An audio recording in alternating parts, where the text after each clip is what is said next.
Sterlite நிறுவன உரிமையாளரும் வேதாந்தா குழும தலைவருமான அனில் அகர்வாலின் மகன் அக்னிவேஷ் அகர்வால் பனிச்சறுக்கில் ஈடுபட்ட போது விபத்தில் சிக்கி உயிரிழந்தார். அவருக்கு வயது 49.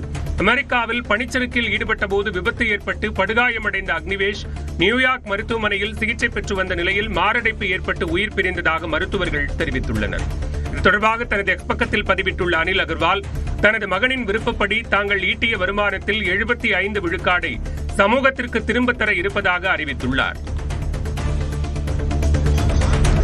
திருப்பதி ஏழுமலையான் கோயிலில் நடிகர் ஸ்ரீகாந்த் வழிபாடு நடத்தினார். VIP பிரேக் தரிசனம் மூலம் வந்த அவர் ஏழுமலையானை வணங்கினார். அவருக்கு தேவஸ்தான நிர்வாகம் சார்பில் தீர்த்த பிரசாதங்கள் கொடுக்கப்பட்டன. வேத பண்டிதர்கள் வேத ஆசி வழங்கினர். பின்னர் கோயிலிலிருந்து வெளியே வந்த ஸ்ரீகாந்துடன் அங்கிருந்த மக்கள் புகைப்படம் எடுத்துக் கொண்டனர்.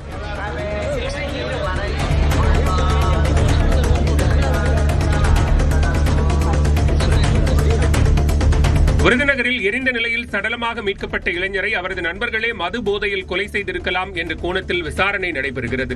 நிறைவாழ்வு நகரில் உள்ள ஓடையில் புதன்கிழமை இரவு அல்லம்பட்டியைச் சேர்ந்த பொன்ராஜ் என்பவர் எரிந்த நிலையில் சடலமாக கிடந்தார். பொன்ராஜ் தனது நண்பர்கள் இருவருடன் சேர்ந்து மது அருந்தியதாகவும் அப்போது ஏற்பட்ட தகராறில் கொலை செய்யப்பட்டிருக்கலாம் என்றும் கூறப்படுகிறது.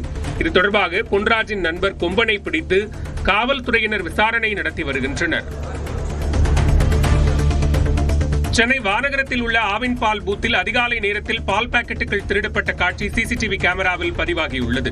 பூந்தமல்லி நெடுஞ்சாலையில் உள்ள குமார் என்பவரின் ஆவின் மற்றும் தனியார் பாலகத்தின் வாசலில் பால் பாக்கெட்டுகள் அடுக்கி வைக்கப்பட்டிருந்தன. அதிகாலை 2:30 மணிக்கு இருசக்கர வாகனத்தில் வந்த 2 இளைஞர்கள் இதில் 48 லிட்டர் பாலை திருடிச் சென்றனர். இது தொடர்பாக காவல் நிலையத்தில் புகார் அளித்த நிலையில் விசாரணை நடத்தப்பட்டு வருகிறது.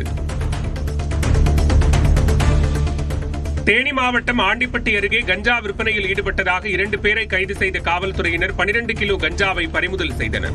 கடமலைக்குண்டு பகுதியில் ரோந்து சென்ற காவல்துறையினர் சந்தேகத்திற்கிடமான வகையில் கையில் பைகளுடன் நின்றிருந்த 2 பிடித்து விசாரித்தனர். அப்போது அவர்கள் திண்டுக்கல்லைச் சேர்ந்த பாண்டி, கம்பத்தைச் சேர்ந்த ரமேஷ் என்பது தெரியவந்தது. மேலும் 12 பண்டல்களாக 12 கிலோ கஞ்சா வைத்திருந்ததும் தெரியவந்தது. இதையடுத்து அவர்களை கைது செய்த காவல்துறையினர் கஞ்சா மற்றும் 17,000 ரூபாய் பணத்தை பறிமுதல் செய்தனர். காங்கிரஸ் மூத்த தலைவர் சோனியா காந்தி நல்ல உடல் நலத்துடன் இருப்பதாக மருத்துவமனை நிர்வாகம் தெரிவித்துள்ளது. மூச்சு விடுவதில் சிரமம் மற்றும் மருத்துவ பரிசோதனைக்காக டெல்லியில் உள்ள கங்காராம் மருத்துவமனையில் சோனியா காந்தி அனுமதிக்கப்பட்டார். இந்நிலையில் அவர் பூரண உடல் நலத்துடன் இருப்பதாக கங்காராம் மருத்துவமனை தலைவர் அஜய் ஸ்வரூப் தெரிவித்துள்ளார்.